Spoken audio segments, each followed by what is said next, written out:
All right, we're going to have prayer in a moment, but we are first going to go over the main passage or scripture for this morning's talk.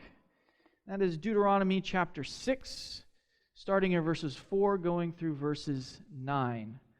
I'm reading more or less out of the ESV, although I have taken some personal translation liberties, since I can do that. Again, Deuteronomy chapter 6, starting in verse 4. Obey, O Israel, Yahweh is our God, Yahweh alone. You shall therefore love Yahweh, your God, with all your heart, with all your person, and with all your muchness. And these words that I command to you today shall be upon your heart. You shall teach them diligently to your children.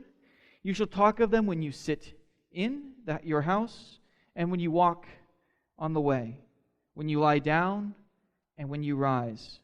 You shall bind them as a sign on your hand, and they shall be as frontlets between your eyes. You shall write them on the doorposts of your house and on your gates. Let's bow our heads for prayer. Yahweh God, thank you so much for this time to try to understand you, understand your word, and understand how we are supposed to relate to you.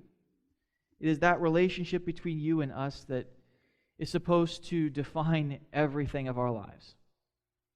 I ask for your Spirit, especially your Spirit of wisdom, to be upon us as we dive into your word this morning. In your name, amen. All right, I want you guys to picture the scene with me. It's Jerusalem, late April, around AD 31. And as it happens usually around that time of year in Jerusalem, the weather is just about perfect, about the opposite of what it is today. The cold of winter is kind of going away now. The heat of summer is on its way, but it's neither hot nor cold. It's kind of that Goldilocks perfect mix of just nice and warm. There's a late afternoon breeze blowing across the steps of the temple, taking away the smells of the city, refreshing the air. As Jesus is sitting on those steps, he can look to his left and see the Mount of Olives carpeted in a verdant display of green, peppered with flowers in full bloom. It's a beautiful day. And yet, I am certain on this particular late April day, Jesus is very tired and very frustrated and probably just wants to go home and take a nap.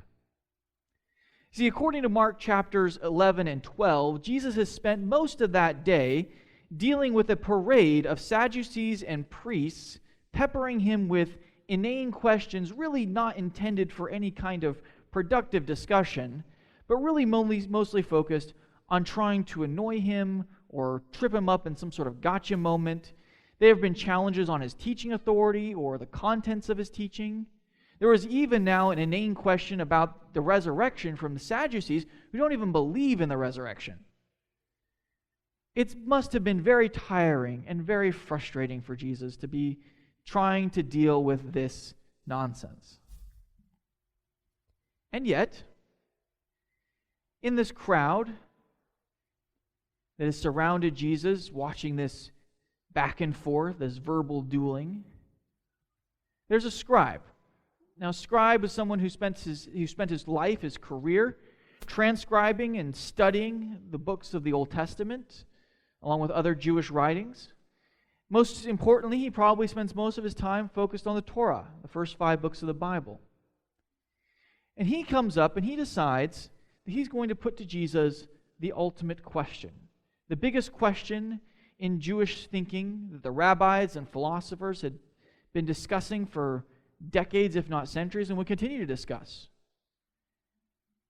Teacher, he asked, what is the greatest commandment of them all? Depending on which version of the story you read, Jesus' response is anything from annoyed to genuinely interested in this question. Mark's telling of the story is much more forgiving to the scribe and has him portrayed as a very earnest seeker, honestly asking Jesus, what is the greatest commandment? And Jesus gives the most common response.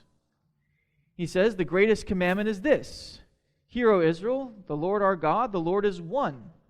And you shall love the Lord your God with all your heart, with all your soul, and with all your mind, and all your strength. And the second is this, that you love your neighbor as yourself.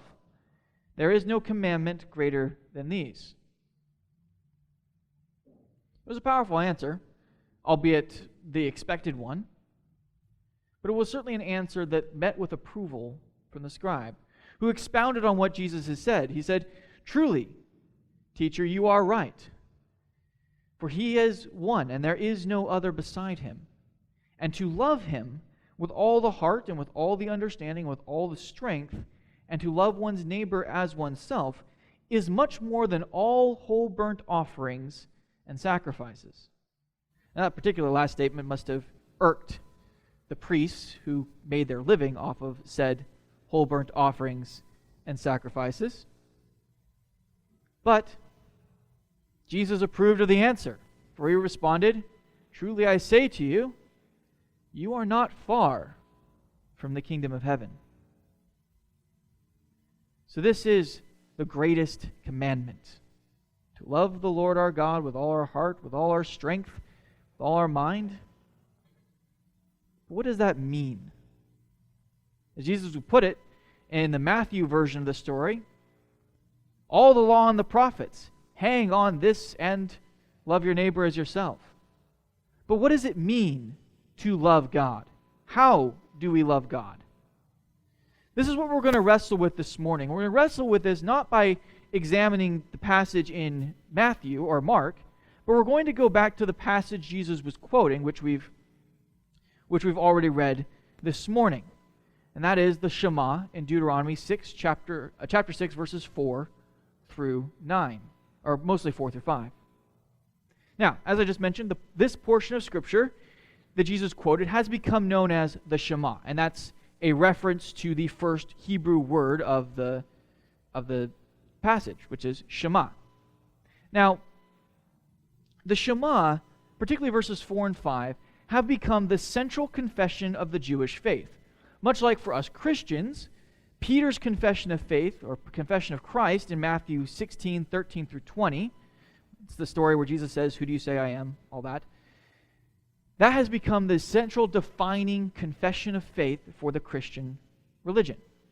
We define the most fundamental, if there's nothing else people understand about Christianity, the most basic principle of Christianity is that Jesus is the Christ, that he is the Messiah, the Son of the living God.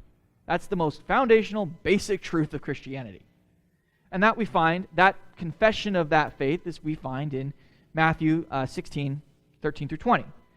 For the Jewish faith, and to a lesser degree for the Christian faith as well, the most central defining statement of belief is this: Obey, O Israel, Yahweh is our God, Yahweh alone. Therefore, love Yahweh your God with all your heart, with all your person, and with all your muchness. But what does any of this mean? What does it mean, Yahweh alone, or Yahweh is one? What does it mean to love him with my heart, with my person, with my muchness? Now, for those of you who don't know, or I am an archaeologist, I am an ancient Near Eastern historian that relates both of those things to the Old Testament. So I'm currently pursuing a PhD, technically in Old Testament, but my emphasis is on archaeology and ancient Near Eastern history. So when I am faced with a question, particularly in the Old Testament, or really, but anywhere in the Bible, where I don't feel like I really know the answer off the top of my head, or I'm not sure what of my own answer, my reflex is to study the passage in its own historical, cultural context. I ask the question, what did it mean? Not what does it mean, but what did it mean? In other words, how did the first people who heard this understand it? How would they have understood it? If I'm going to take seriously the principle of sola scriptura, which does not actually mean the Bible alone, it means the Bible supreme. But if I'm going to take that principle seriously, that the Bible is the supreme source of authority, I am therefore obligated to interpret the Bible on its own terms and therefore in its own context. And so I start with the question of what did it mean, figure that out, and then work from there to what does it mean for me here today. So, what did it mean? How would this have been understood in its own context? Now, depending on who you ask, the book of Deuteronomy is either the least likely or most likely book of the Torah to have been written by Moses. And I'm not going to bore you with the details of the literary traditions or the various theories of the composition of the first 5 books of the Bible. The main idea is that Deuteronomy is unique among the first 5 books of the Bible. It's the most highly structured, most intentionally designed book, and it's built on it follows the pattern of what's called a suzerain vassal treaty, and we're going to talk a bit about what that exactly is in a moment, but basically the idea is it's a treaty between 2 unequal powers, a suzerain or overlord and a vassal or minion, as I like to call them. Now, regarding the date of Deuteronomy, suzerain vassal treaties are one of the most common staples of ancient Near Eastern literature, from the dawn of writing around 3300 BC all the way through the Roman Empire.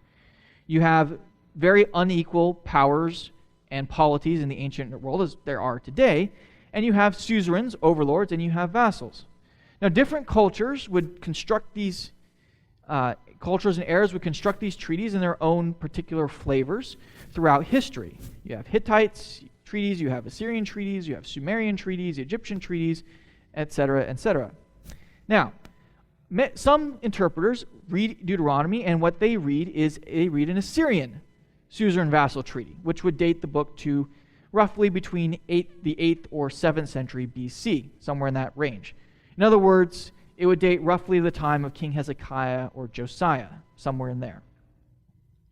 Others, such as biblical apologist and Egyptologist Kenneth Kitchen, have noted and argued that in actuality the book of Deuteronomy almost identically follows the Hittite suzerain vassal treaty model.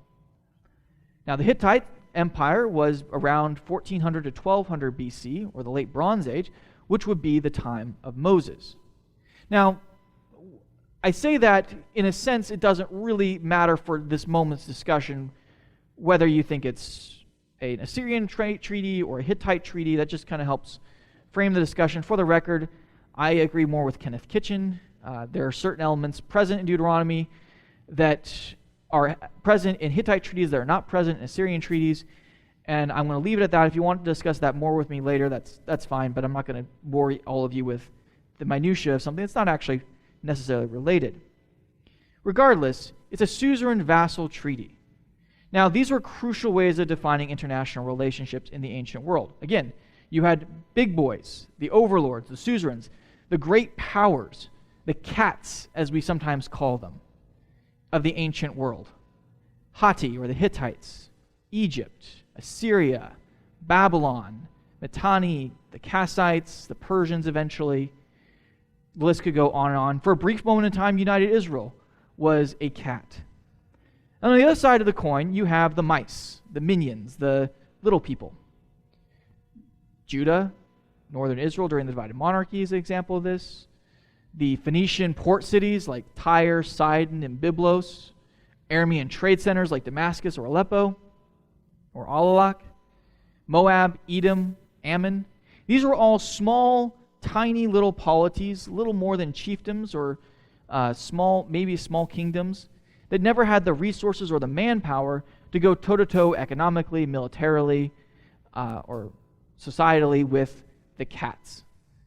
And so most of the history of the ancient Near East is basically the cats running up and down, picking on the mice, and occasionally fighting with each other. And every now and then you have a moment where the cats are away and the mice play, such as when David built his kingdom. But for the most part, that's what you have. You have the big cats and the little mice. And the mice have a very interesting choice. They can either try to take on the cats alone or try to make friends with the cats. Most opted for the latter. And this is where you have the suzerain vassal treaties, which are a main way of conquest in the ancient world. A cat would come to a mouse and say, here's the deal. I want your stuff. Give me your stuff, or I will eat you. And then keep giving me stuff, or I will eat you. And the mouse says, okay, I will give you my stuff, and I will keep giving you stuff. Please don't eat me. Now, in this scenario, with a suzerain-vassal treaty, the vassal, or the mouse, would stay nominally independent. The king would stay on his throne. His family would continue to rule with the backing of the cat, which is handy. They would be able to keep their own religion. The king would be able to tax his people and gain tribute for himself as normal. The only real difference was that this mouse would now be responsible to pay an annual tribute to the cat.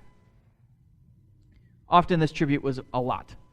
And usually what ended up happening is the mouse couldn't pay the tribute, and then the cat came and destroyed the mouse. But it starts off with this principle of, you pay me stuff, I leave you alone. You also allow me to come in and out of your territory whenever I want. You give me military aid, or you give me construction aid. If I have a major building project and I need people, you send me people. If I need soldiers, you send me soldiers. In return, the cat would say, I will probably help you out if you're ever invaded. And I promise mainly not to kill you. It's actually very mafia-like. It's kind of how this works. And these treaties were very official, very specific ways of defining these relationships. And they're all over the ancient Near East. We have dozens of them. So, in the Hittite form, what you have, how they would write this agreement up of, I will give you stuff if you don't promise not to kill me. You start off with a title and a prologue saying, this is a treaty between X and Y, this cat and that mouse. Then you have a historical prologue saying, this is why we're doing this, usually giving the great king of wherever some sort of legitimation for why he is now going to take over the mouse's stuff. Then, the core of the document is a long list of stipulations. You give me X amount of wheat, X amount of stone, X amount of timber, X amount of this, gold, silver, etc., every year. So many workers every year. Note, these stipulations only ever go one way. Then, after the stipulations are listed, you have a clause or two dictating where you display the treaty. Usually these will be written on clay or stone, which is why we have so many of them, because they are preserved. And usually they would be sat in either somewhere in the courtyard of the palace or in the temple or both. There would also be a clause telling you how often you were to read this treaty out loud as kind of a reminder of who your boss was. There was then a list of witnesses, usually the gods of both sides, making the point that if the vassal was to break the treaty, it was now a moral offense against the gods. Finally, there was a list of blessings for obedience, mostly involving, if you give me this stuff, I won't kill you, probably, and a list of curses for disobedience, usually involving, if you disobey me, I definitely will kill you and take all your stuff. So that's the basic design of the suzerain-vassal treaty. And this is the paradigm. This paradigm is the crucial lens for understanding the book of Deuteronomy, because it's structured the same way. As I was describing that, for those of you who've read the book of Deuteronomy, it probably sounds familiar. You start off with a title, a historical prologue, telling a brief recounting of how the Israelites end up where they were. Then there's a long list of stipulations in the middle, and then at the end you have the blessings and the curses and the list of witnesses. It should be also noted again that suzerain vassal treaties, as lopsided as they were, most vassals would seek out a suzerain because they weren't strong enough to go at it alone. And so usually they basically would try to find the biggest, baddest bully and lick their boots. We have plenty of examples of this, particularly at the end of the book of 2 Kings. Ahaz, Hezekiah's father, sold Judah to Assyria to save it from northern Israel and Damascus. Manasseh did the same thing, Hezekiah's son. And at the very end of Judah's life, the life of the kingdom of Judah, you had the kings of Judah switching back and forth between Egypt and Babylon all the time. It didn't work out for them particularly well. They got bulldozed, but that's what they were trying to do, at least, was trying to figure out who the right bully to obey was. So back to the book of Deuteronomy. Starts off with the prologue. We start with the stipulations in chapter 5 of Deuteronomy, which is the Ten Commandments. And these stipulations run from chapter 5 all the way through about chapter 26. And they can be broken into two parts. Chapters 5 through 11 are a set of moral and ethical principles, again, the Ten Commandments. And chapters 12 through 26 are a practical application of those principles and ethics. Now, for those of you who can count, you'll note that chapter 6 of Deuteronomy is in the ethical moral stipulation section of Deuteronomy. It comes right on the heels of the Ten Commandments and introduces the rest of the ethical moral section, where God elucidates basically his principle and moral of grace in dealing with the people of Israel who had already proven to be rather faithless. Thus, contextually, the Shema serves both as summary and introduction. It summarizes the whole of the Ten Commandments. And here we have to resist the temptation to divide the Ten Commandments into two parts, love for God and love for man, or humanity. The reality is all 10 of the Ten Commandments are summed up in the Shema, love for God. Everything we do, whether for each other or for God, is, in theory, designed for God. Similarly, the Shema provides the guiding ethic for the rest of the law. Again, all is done as love for God. So hopefully this contextualizing helps us kind of frame what the Shema is and where we're going with this. Now, this contextual location is what makes the Shema the crux upon which the entirety of the covenant treaty between Yahweh and Israel stands. It is the loyalty oath, and we'll discuss a bit more about what that means in a moment. Now, this is for Israel, but also this can be extended to us as part of spiritual Israel today. Everything revolves on this hinge point of loving God.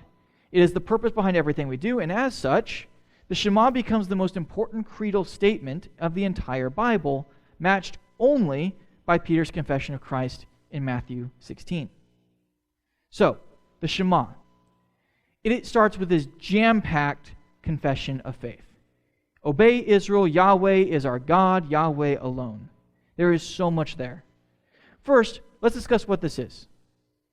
Namely, a creed or confession of faith. Creeds are basically fundamental statements of belief that act as the guiding theological or philosophical or moral statement off which everything else in a system of belief is built. For most Christians, the Apostles' Creed or the Nicene Creed is that fundamental statement of belief. We've already discussed how in the Bible we have this statement of the Shema and Peter's confession in Matthew 16. All interpretations of Scripture are measured against those creeds. And if your interpretation does not match those creeds, your interpretation is probably wrong. It certainly is not orthodox. Similarly, in a more secular sense, the Declaration of Independence serves as a creed for the United States, specifically the statement that all men are created equal with certain unalienable rights of life, liberty, and the pursuit of happiness.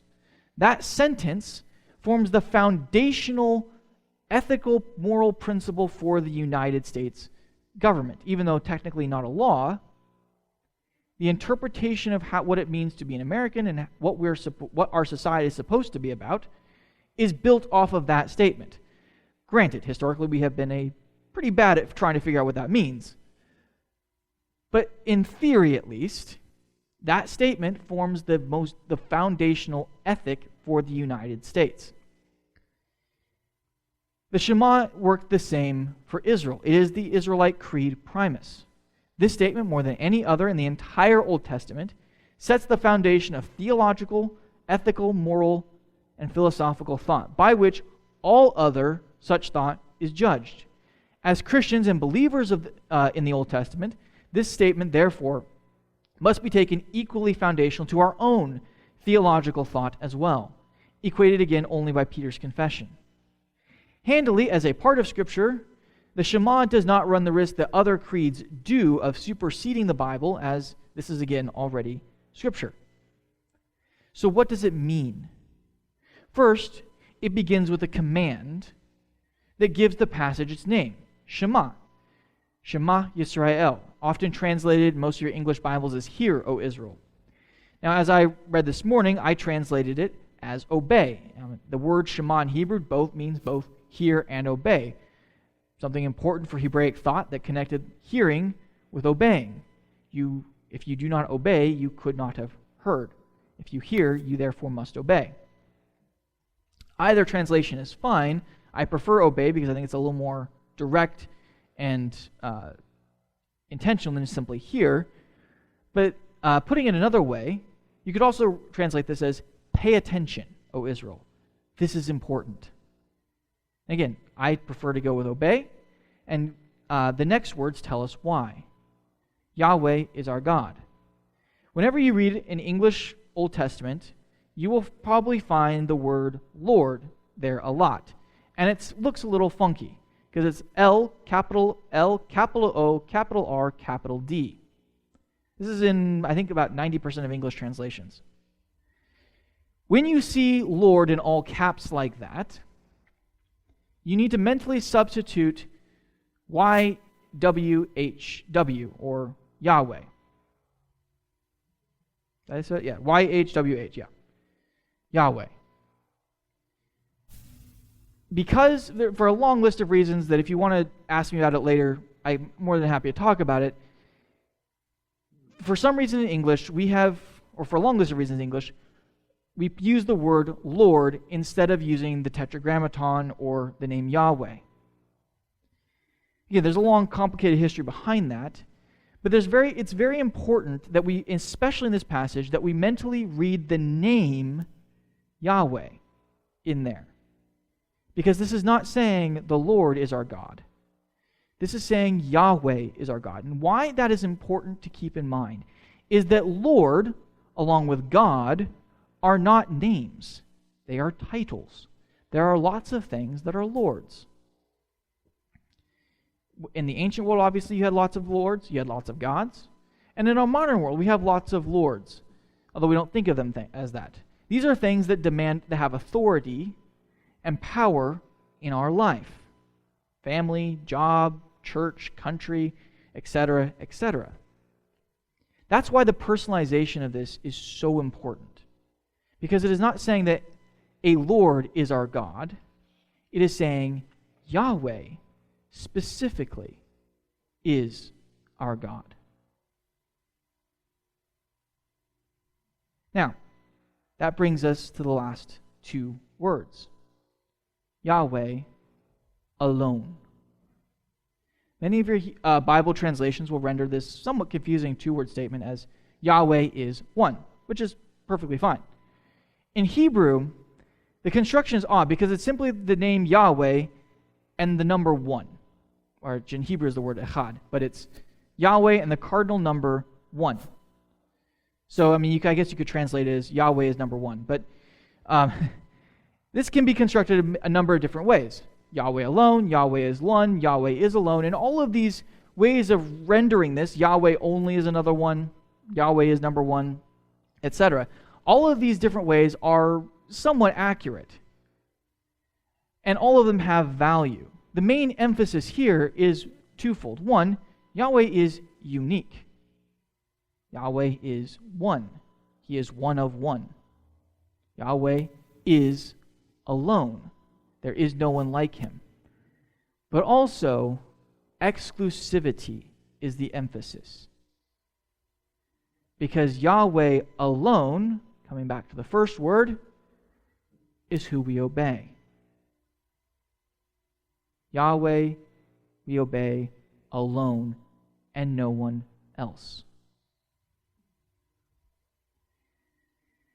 By itself, the statement, Yahweh is our God, is nice but hardly groundbreaking.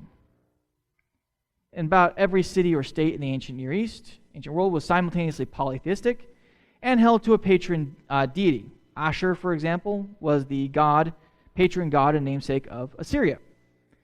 The Assyrians could and indeed would say, Ashur is our god. However, they also invoked Ishtar, Nergal, Anu, and about 100,000 other deities.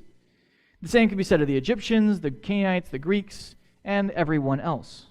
There was our God, and there was other gods that we also worship too, because angry deities are never pleasant to deal with. Not so with Israel. In Israel, they worshiped Yahweh and Yahweh alone. Again, this circles us back to the opening word, obey. We obey Yahweh and Yahweh alone. No one else gets our fealty and obedience. Not job, not family, not king or president or country or party or denomination, not even our favorite sports team. Now, this doesn't give us license to be jerks to everyone else. Part of obeying Yahweh is living in harmony and peaceably as possible with these other entities. But we never ever serve them. We do not obey them. We work with them, but we do not obey them. This is, of course, because Yahweh stands as unique. And this is where the other translations do help. Yahweh is alone. He is unique. He is one of a kind. No one else is our God. No one else gets our obedience because no one else can command our allegiance. Only Yahweh can do that. Thus, the greatest commandment opens with this statement of belief. Yahweh is our God, and He alone we obey. Everything starts on that principle, as He alone deserves to be obeyed. But what does this mean? What kind of response does this demand? The next verse explains, saying, now, love Yahweh your God with all your heart, with all your person, with all your muchness. Cool. Sounds interesting. What does that mean? Love might be the most confusing word in there, as it is a rather miserable word in the English language. I love pizza. I love pizza. I love the Braves, who are tonight going for the National League pennant. I love my parents. I use that same word, love, to describe a relationship with three very different things and three very different relationships. I love pizza by consuming excessive amounts of it. I love the Braves by bouncing off the walls when they hit a home run, and by being a bundle of nerves right now, as I'm hoping they'll finally close it out. After last night's debacle, goodness gracious. Get out. No. Just kidding. And I love my parents by spending time with them, by talking with them, by listening to them, by being willing and wanting to do anything for them. Three different entities, three very different relationships, all use the same word, love.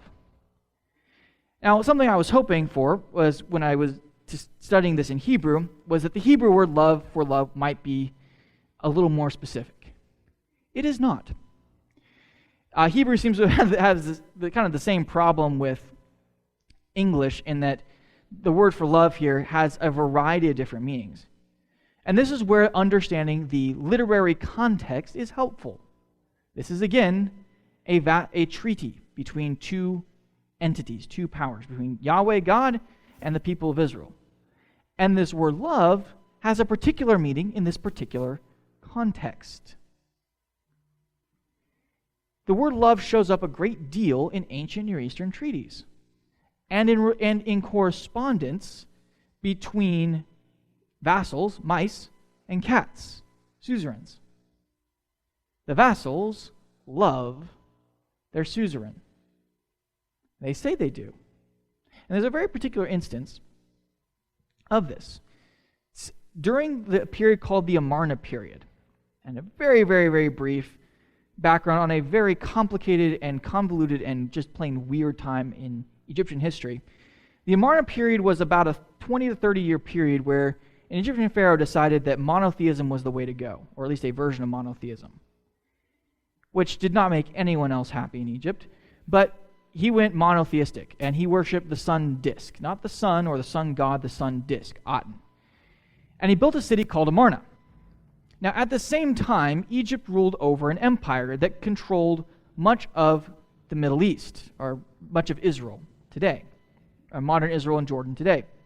And they had a bunch of suzerain vassal treaties with a whole bunch of cities up and down the coast of the eastern coast of the Mediterranean, including one called Byblos. Now, during this period, during this entire period, these vassals would write letters to the Pharaoh of Egypt. This particular Pharaoh's name was Akhenaten. And at the city of Amarna that Akhenaten built, we found a cache of hundreds of these letters. It is an astounding find. On the list of greatest, it's on the top 10 list of greatest archaeological finds in the ancient Near East. It is incredible, this cache of letters. There's one particular letter. By the way, Akhenaten was not exactly a hands-on pharaoh when it came to ruling his territories. In fact, he was actually so hands-off it was problematic. During this time, there were people in Byblos who thought maybe being a vassal of the king of Egypt was a bad idea. And they were rebelling. And there was chaos, and other cities were rebelling, and it was going nuts. And vassals of Akhenaten were writing to him asking for help. And Akhenaten seems to have been too busy with his monotheism to pay much attention to them. But one of these letters, the king of Byblos writes, "My lord the king, my father the king, please send me help, for I alone of your vassals, of your servants, love you." Now, what does that mean in that context? Well, what it means is he's the only one not rebelling against the Pharaoh of Egypt. It doesn't mean he actually likes him. He probably actually never met the man. But what it means is he loves him in the sense that he is remaining obedient and loyal. He's not making a treaty with the Hittites. He's not trying to do his own thing. He is still paying his tribute as best he can. He is still giving respect to the king of Egypt. He is still following the rules of the treaty he had made with the king of Egypt. And he's about the only one left. And so he says, "I alone love you." Again, this isn't about affection.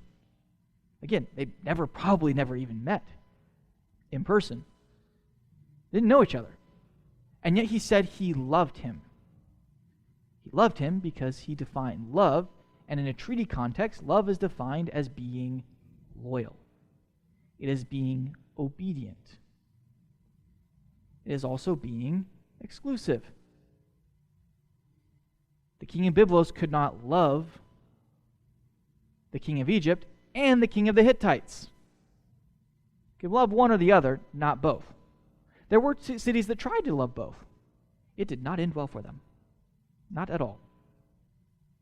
So, love in a treaty context does not mean I like somebody, I have affection for them. It means I am loyal to them, I am obedient to them, and I am exclusively loyal and obedient to them.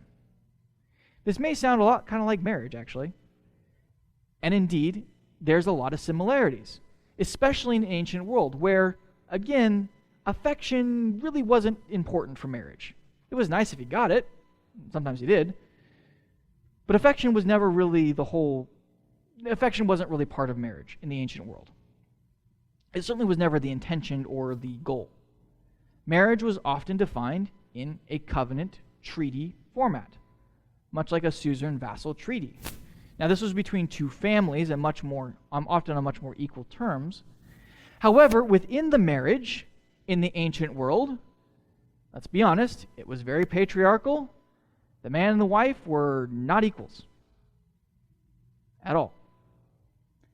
And so you had, again, the same idea. The wife loved her husband, not by liking him, or showing him affection, by being obedient, by being loyal, and by being exclusive. This is why in the prophets you see God describe his relationship with his people in terms of a marriage. Hosea is probably the most prominent example, but you see that in Jeremiah, Amos, Ezekiel, Jeremiah, all of them. It's everywhere. this principle of a marital relationship, and Israel as being the unfaithful, unloving wife. Now, I want to be clear, I am not advocating a highly patriarchal marital structure. I am simply saying this is descriptive, not prescriptive. I'm very strongly egalitarian, but that's not the point. The point is that love, both in a marital context, which was again a treaty covenant context, you make a marriage with a covenant, and in a suzerain vassal context, is expressed or shown or defined as exclusive loyalty and obedience to the other party. That is what it means to love Yahweh. It is to love Him and only Him. It is to be obedient to Him and only Him. It is to be loyal to Him and only Him. Again, we may work with others, we may work with other entities, we're supposed to work with other entities, and we're supposed to be good, just generally good, amiable people. But our loyalty, our obedience, is only to Yahweh, and anything we do for anyone else is only done in obedience to Yahweh.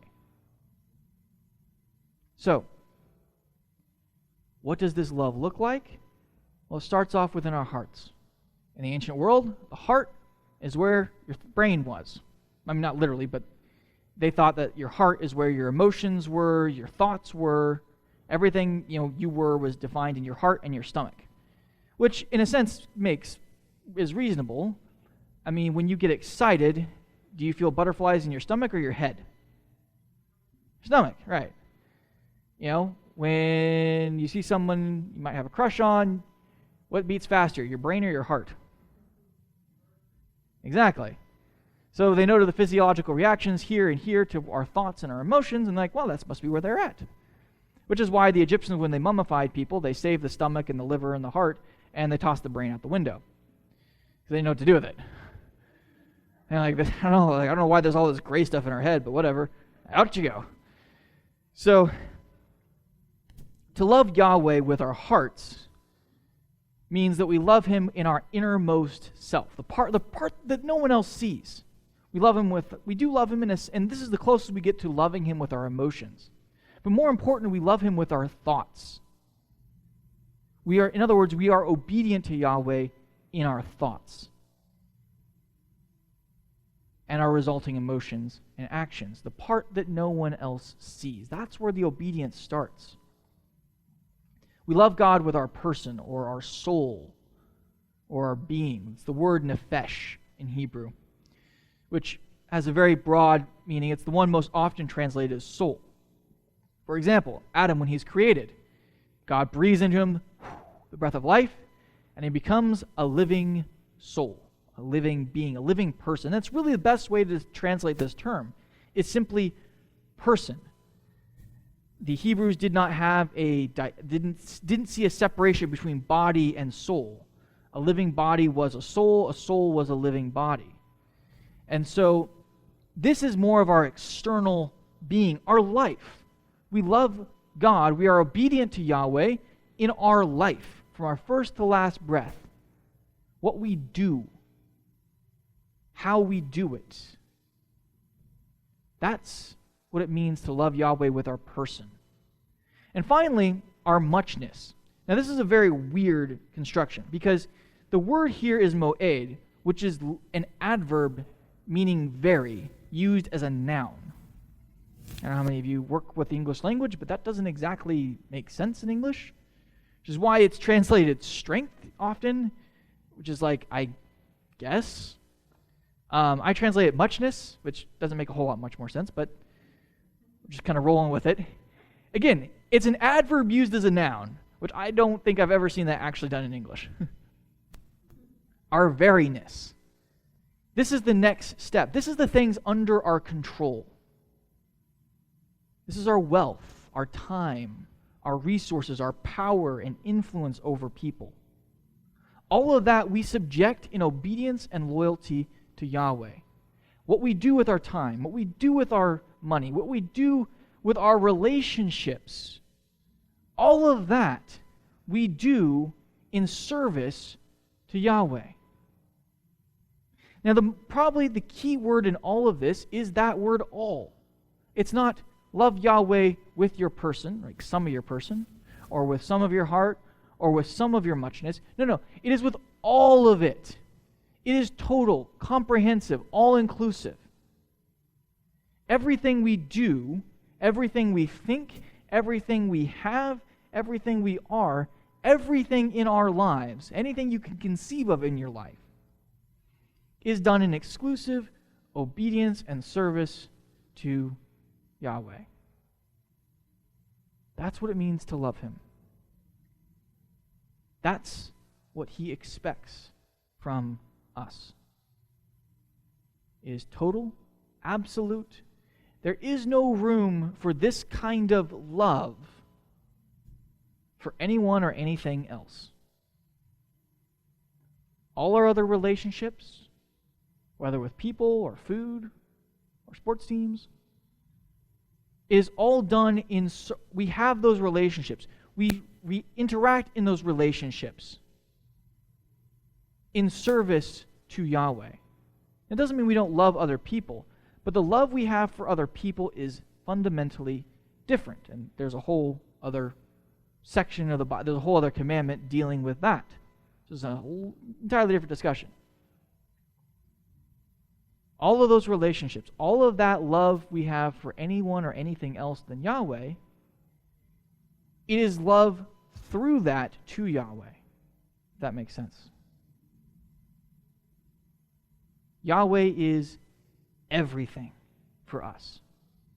Everything we do, everything we love, everything we are, everything is done in absolute service, obedience, and loyalty to Him. And that's it. That is what it means to love Yahweh. Again, this doesn't mean we kick everything else to the curb. Rather, this commandment, this mentality, this orientation of life lays the foundation upon which every other commandment, including the second greatest commandment, are built, or as Jesus puts it, hang. This singular ethic of total and exclusive fidelity and obedience to God alone is actually really the only real commandment in the entire Bible. Everything else is just commentary on this, detailing how, as the Danish philosopher Soren Kierkegaard put it, to will the one thing, the good, the love of God, amidst the complexities of life. Now, many of you are probably thinking, or at least some of you are certainly thinking, that is not me. I do not love God like that. I am certainly not exclusive in my love for God. I know I'm not, for sure. And that's okay. Because the good news, the gospel, if you will, of this, is that that is not just a commandment. It is a promise. God will teach us how to love Him the way He expects us to love Him. The question is, do you want it? Or even, do you want to want it? That's really all it comes down to. We can't change our hearts. Only God can do that. But we can decide we want to change. Or we want to change. That's really all it takes. We read this, we look at this and say, you know what? I want to love God. And then we ask ourselves a very simple question. If I loved God like that, if I related with God with absolute, total obedience and exclusivity, where everything in my life, from my thoughts to my actions to my influence and things under my control, if I oriented everything in my life in service to God, what would that look like? What would I do? And then go do it. You will find yourself loving God. You may not even realize you're doing it. Just happen. Just ask, what would that look like? What would I do? And then go do it. If you need help, just think of the Nike swoosh. Just do it. So, may you believe that Yahweh is our unique and only God. May you learn to truly love him from the depths of your being to the limits of your power. And may God give you that love of eternity in your heart.